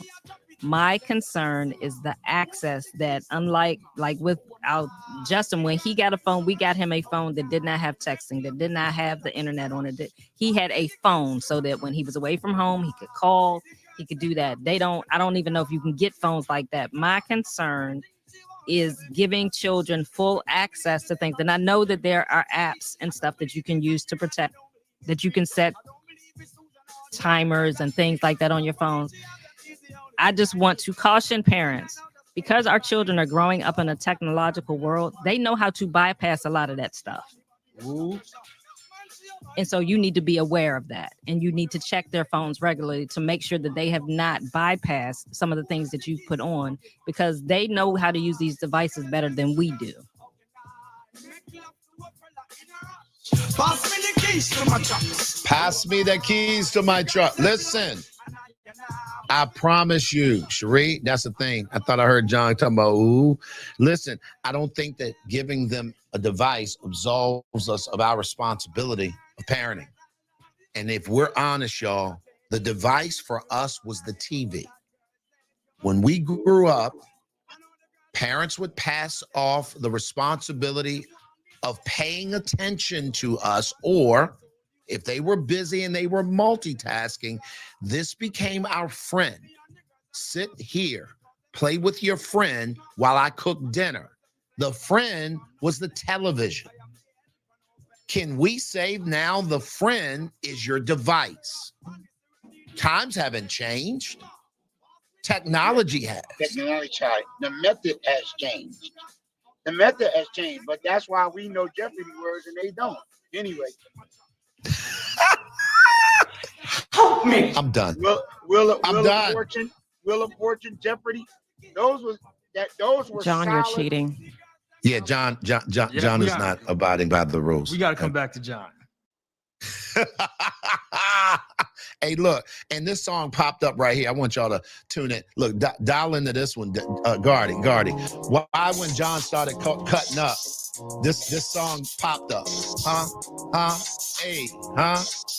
What is it talking about? Put it in the chat. My AI just changed. Hey, it just buzzed the front. I got the Island vibes, y'all. I'm feeling spring is coming, summer is coming. Let's go. Make plans with you. Hey, and I won't let them fall through. Let's go. Grand Rising, everybody. I think I lie for you. Look, talking about controlling. For those that are not Drake fans and you don't know the hook, it's okay. It's all good. It's all good. Christine, you got 1 minute on the clock. Come on. So, yes, they should have phones, depending on the temperament of your child. Definitely depending on that depends on the age. But there are apps. I'm also a part of a Facebook group where parents are constantly sharing different apps that show you how they're avoiding, how they're getting around the backdoor apps, the apps that say one thing, but when you tap into it, it does another thing. There's also apps where you can monitor your child, monitor their screen time. You can block certain websites and things that they can go to, and they cannot download things unless you get approval. Saying all that to say that you have to be engaged in your child's life. There is no, that point that you made, Coach, about having the TV as their friend, that's their babysitter. That's what our devices have turned into. But if you're not engaged in your child's life, you don't know what's going on. And so, unfortunately, that's what's happening in society today. So be engaged in your child's life, and a lot of this the fears will die down and they'll be avoided. Listen. Nora's checking in on LinkedIn. Let me add this part. She said that part, checking your child's phone regularly. I do that even with my 16-year-old. This keeps me in the loop of what's going on and potential problems. This also has enabled me to address a ton of issues. Listen to this, guys, before they escalate. Both with their children, with both of her children. People look at her and she says, people look at me like I'm crazy when I run their phone. In part because of this, my now 20-year-old knows how to properly engage when using technology. Ooh, that's what that looks like. Y'all, this is a fire conversation today. Gardy, where you at, baby boy? Come on, talk to me. So I'm definitely, team give them a phone. And my background is technology. So I was the kid that knew how to use everything better than my parents to get around like those apps, exactly what you guys said.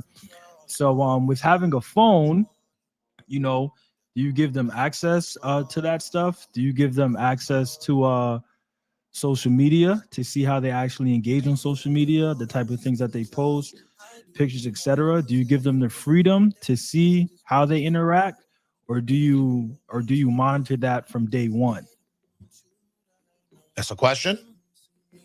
Yep, that's the question. All right, let's introduce us to the mix. We're evolving the question, guys. Again, if you're going to give them a phone, let's say you on team, give them a phone. Are you now monitoring or monitoring what they have access to? Are you saying, yes, phone, no these apps. Phone, no TikTok. Phone, no Facebook for you. Phone, no, how does that look? Are you listen? Yeah, TikTok, yes, I must be a friend. I don't know. I mean, how does that look? Mel B is coming up on stage. Y'all know the Oracle. Let's make way for the Oracle. Let's go, Mel B. Let's make way for the Oracle. Mel B, you on stage. You got 1 minute. Come on, let's get it. So my 10-year-old actually had a phone at 8, and she had to earn her rights into individual apps. So she started off with just the phone, being able to have a select few like family members and friends in the phone, and then she had access to YouTube, which I monitor. So she has a private YouTube page set up where I am the actual controller and owner of it, but it's for her stuff.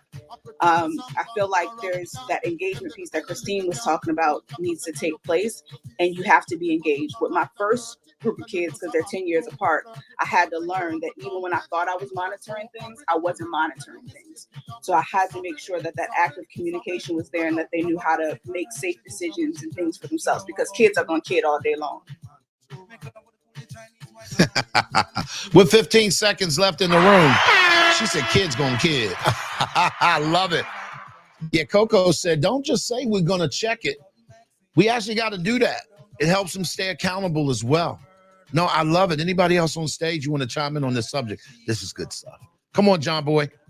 Yeah, 1 minute. I'm in regulation. So that check on the checker, I pop in the doors anytime and I flip the screen. I pop on the doors every time. And the way their room is set up, I have a mirror that it can pop into there that I can peek through at any time. So you got to go back to your youth days when you're monitoring. You can't be at it from an adult perspective. You got to go back to when you were slicking and kicking. I'm done. Boy, 35 seconds left on the clock. Let me say this, John. Pop the door and flip the device. Good God Almighty. We had a situation where you had to earn the right to keep your door closed. Yes, you did. You had to show in our house that you could be trusted in public so that we could understand the behaviors that you might exemplify in private. And if you disobeyed the rules, we took the door off. Yeah, if you need to go change your clothes, go in the bathroom, close the door, change your clothes. We're not going to invade your privacy like that. But what you won't do is you will not be closed up in that room. And Cherie, that was your life. Your parents never checked on you. She talks about this in a couple of books she's written, y'all.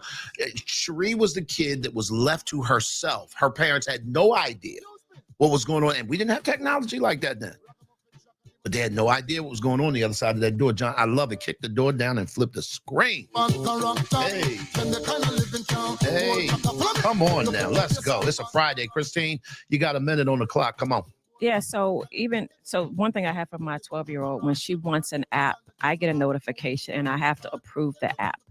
And what I do is I don't automatically approve the app. We have a conversation about, why do you want this app? What is it for? What does it do? And we engage, and that's the engagement part that Mel was talking about, is that we're having a conversation. And what I found out was it was just she was bored of whatever else she had on her phone. And then the next part was go get a book. And so that's what we do in our house. So I'm moving her off of the phone into something else, getting a book or going outside or whatever the case may be. The bottom line is, if you are not engaged in your child's life, you're not going to know what's going on. And then you're cleaning up messes or going to catastrophes or crying over bodies. Yep, all of that. If you're not doing your due diligence to be fully engaged in your child's life. Listen, 8 seconds left on the board. Oh my gosh, Christine. Listen, I want to go to the chat really quickly, Christine, because this is a question I think needs to be added to the equation. Dr. Pam says, I heard a child tell her mother she can't see, listen, she can't see any of her social media pages. This is the child telling the mother, Mom, you can't see any of my social media pages. She says it's private. Here's the question. Should parents have passwords to children's social media accounts? Yes or no? Put it in the chat. Yeah, I was feeling this. I had to go back to this one. This one right here, like, listen, I had to go back to this song right here. Come on, Wayne. Listen. Hey. I love it. We got yes, absolutely. All passwords. I have all passwords. I made them. Yes. Uh-oh, Phil Hill is chiming in. Now, Phil is the father, he's a grandfather, and he's also a tech expert. He listen, his business of more than almost 20 years now is selling technology and security. And he puts yes in the chat. If I don't have the access, then you don't have either phone. Ooh. Come on, Valencia. No, I love it, y'all. We gotta figure it out. Y'all, can I tell y'all, and I'm gonna switch gears real quick. We're gonna get ready to bring this thing to a close. Can I tell you that we are one day gonna give an account for how we parented? We are one day gonna give an account. And that's why I think as long as they are alive, you still have a shot to go back and recant some things. I think one of the greatest gifts that a parent can give their child is the gift of evolving or the gift of change, meaning allowing your child to see you change and evolve and become a smarter, better, wiser, more emotionally sound adult. Because I think it also models them even after they're grown. My kids are grown. I can't believe that we have an almost 40-year-old Cherie, that just hit different. You hear me? That's how grown my kids are. And I'm still parenting. I'm still modeling. It looks different. It looks more like a coach than it does, obviously a parent in the home. But it's different, y'all. And I think that God put us on this planet to guide them. We are their guides. And I think that that's ultimately what our job is. And whether technology changes or it doesn't let us off the hook of guiding them. I'm going to guide my kid until they get in the grave. Or, hopefully I go before they do. But the point is, I will leave out of here guiding them. I just read a report the other day, Phil, and this is going to sound a little morbid. Or it was a social media post. Somebody posted one of their, the young lady's father passed. And apparently he was a pastor, I think it was. And they said last night, Daddy went home. And he went home in the presence of his beautiful wife, all of his kids, his grandkids, and their kids. And the sweet thing is that we had a chance to watch him win the race. One of the things that I realized in that moment is that that's real finishing. When you can have your kids gathered around you as you make a transition and go on to a world of living in eternity where you will continue to watch over them, I strongly believe. But they get to celebrate that. That's because you did a great job of leading and creating an environment where they would want to come and participate in that process. It's 8:43. I'm Glenn P. Brooks Jr. This is Real Lessons. This has been a great room. Phil Hill is on the stage. Can't let you come up and not say anything. Come on, Phil, talk to me, baby. Good morning, crew. I just want to jump up because I heard a few things. I think we got to love them. We got to love our children all the way till they're 40-something. I got a 40-something, Glenn, and I got a 1-year-old grandbaby and everything in between. Love them, trust them, and then verify. I'm talking about this phone thing now. And then if you don't, maybe I misunderstood Christine. If y'all didn't catch that, one of the last words she said was, I believe she said about crying over some bodies. Now, I don't know, Christine. The way I took that was, I don't ever want to cry over none of my kids and my grandkids' bodies because I didn't raise them and train them and do all the things I needed to do the right thing. We just got to be parents. I love it, Phil. And let me say one more thing. Man, yeah, you got 7 seconds. Come on.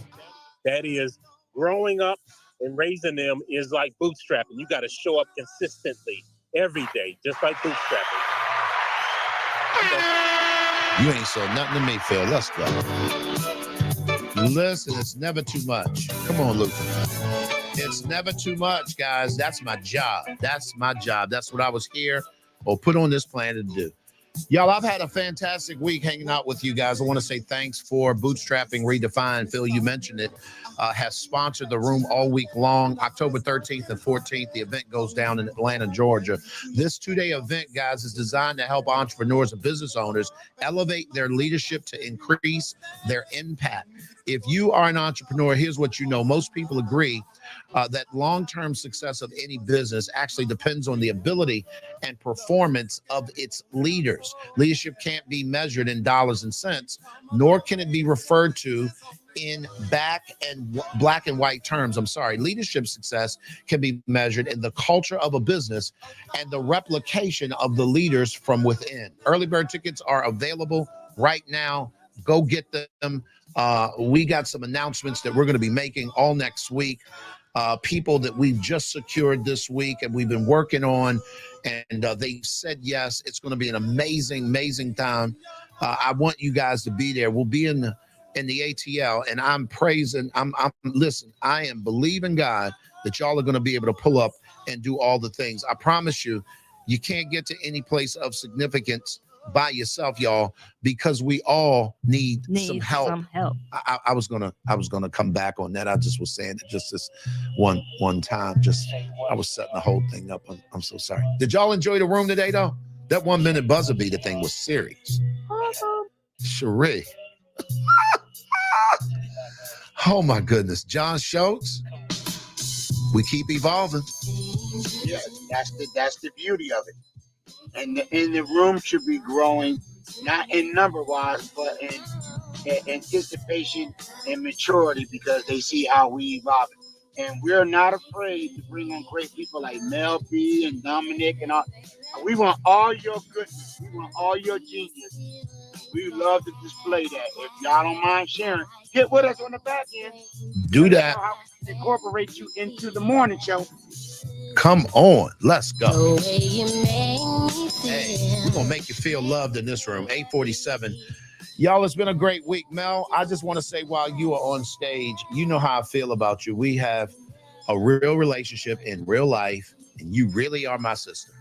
And sometimes I think that we were born of the same parents. That's how close I feel to you. I love you. I'm always here for you. I'm always going to celebrate you. And I just want to say thank you for making it. I told the team in the debrief, Mel, I said, let me explain something to y'all. Mel don't do this for people. She don't get up early in the morning and get to hanging out, you know, in any kind of rah-rah fashion. That ain't her stilo. That ain't how she moves. And so know that I feel loved. I appreciate you for being up today, girl. I appreciate you for hanging out with us all week long. Let's go around the room. One thing that you got happening on or off the app this weekend. Let's go there, and then we'll get out of here. Come on, John.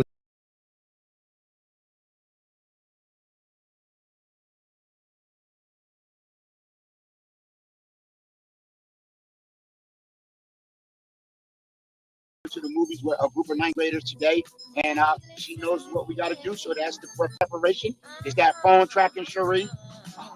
They would do that. And Saturday is a kick that day, and then Sunday going for the worship, preparing for the Brooks' arrival this week. And, hey man, and the song. So. Listen, we get ready to invade the ATL this week. Mel, if I could sneak and see your face some kind of way, I'd love to meet your husband. I've never met him face to face. We got to figure that out, Cherie. Mel is like, we got, and you've never met her face to face. So we got to figure that out. We're too close. Hey, let's go. Come on, Christine. What you got going on off the app this week? Actually, I'm going to the stretch lab today, Coach. Yay. So I'm going to let you know my experience. Yeah, I love it. This morning, actually. So, yeah, and then I'm back in the studio getting these ladies together for the show. But, yeah, I'll just love on my family this weekend as well. Lena's coming in town, so I'm excited. She gets two spring breaks. This is spring break number 1, so she'll be in town. So, yeah. I love it. I love it. Tell Lena we said, hey, hug her neck for us. I absolutely love it. Cherie's off camera. I think she may be answering the door. Sadie is coming today, so we may get a Sadie sighting. She said be right back. So go to Mel B. Oh yeah, I didn't see the back channel. Mel B, come on, talk to me, baby girl. What you got going on off the app this weekend? Hey family, and I was laughing when you were like, I really don't get up this early for people that I don't love and appreciate. Facts. Mel, listen, that was my offering, Mel. Thank you. And Christine, you and we gotta connect offline. Girl, you said some things this week. So I am going to the crystal store with my 10-year-old because she wants to learn more about crystal. She asked for a crystal. I told her no, just because of various different things, and she's only 10. But I did tell her that I'll take her to get educated on them. So we're going to a crystal store, and we're just going to hang out for the day and have some good mommy-daughter time. And that's probably about it. And probably our normal Sunday routine is having breakfast as a family and kind of doing errands and stuff together. I love it. I love it, Mel. I love it. Listen, for those of you guys who are in the room, real quick, put it in the chat. What do you have going on? Hey, Say. She is walking to Pop-Pop, y'all. Come on, Pooh. Come on. Come on. She don't want to walk. She's like, I don't know, Pop-Pop. Granny put me on the spot. Y'all, she started walking on her at her first birthday party. I mean, walking. And now she got the sneakers on. Oh, my goodness, y'all, look at her. Cherie, that ain't right. She got her little sneakers on that she got. Yeah, you got to leave her alone. Because if you start, listen, look. Okay. Anyway, we got to get ready to get out of here, obviously. But no, you can tell what we got happening this weekend. It's a Sadie Day today, and I appreciate that. Jill Hahn says she's hosting an Army band concert this Sunday. Put it in the chat what you got happening this weekend. I want to shout you out on or off the ad. The 1 minute talks is a great idea. Sharon, I thought that was really like, I'm going to figure out a way to kind of incorporate that in how we move, just because there's so many varying opinions. This room can get charged real fast. And I really want to give way to everybody. Coco, I appreciate you for pulling up. For everybody that came through today, thank you so very much. I'm sorry I got a little distracted there. Here, Christine, it's just you and me, at least on TV. Cherie doing all the things. But for all of you guys that are on stage, thank you. KBCN, Facebook, YouTube, LinkedIn. Y'all mean more to us than you ever will know. We'll see you back Monday. All next week, we're going to be talking about health, your business health, your personal health. We're going to give you some hacks, some ways to be able to level up and do some things. Christine, I did the whole show without coffee today. Yay for me. Good the for you. entire show Yes. without any help. How about that? And last night, I got my new CPAP machine yesterday. So I've had my old one, and it's served me well, but it's time to send that thing to the grave because it's antiquated. This new one, girl, this thing you talking about smartphones, it's got an app to it that you can control. So I'm like, snap. Yeah, I woke up feeling different today, and I went to bed late. So yeah, I don't know what the heck I'm on. At the end of the day, here's what we know to be true. You can't get to any place of significance by yourself, guys. I need all of y'all on stage to help me out and tell the people why that is. In 3, 2, 1, it's because we all need some help. Y'all be good. We'll see you back next week. The room will close when the room does, or the room will close when the music does. Y'all know what I mean. Jennifer J left. I figure I play a little Brandy. That's her girl. She was here for a hot second. Y'all pray for Jen that her mouth gets all the way together, gets all healed up. She had some dental work. Y'all know that's never fun. Y'all be good. Have an amazing weekend. I appreciate you guys. I hear you singing over there, Sharon. I love it. I love it.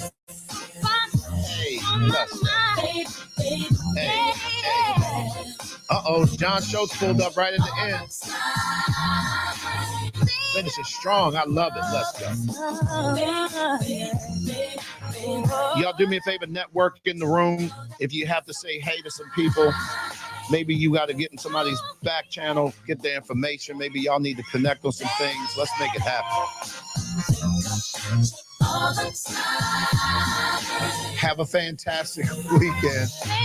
Thank you, Nora. It's good. I love it. I love it. Let's go. Y'all be good. This room will close in 5, 4, 3, 2, 1. We'll see you next week.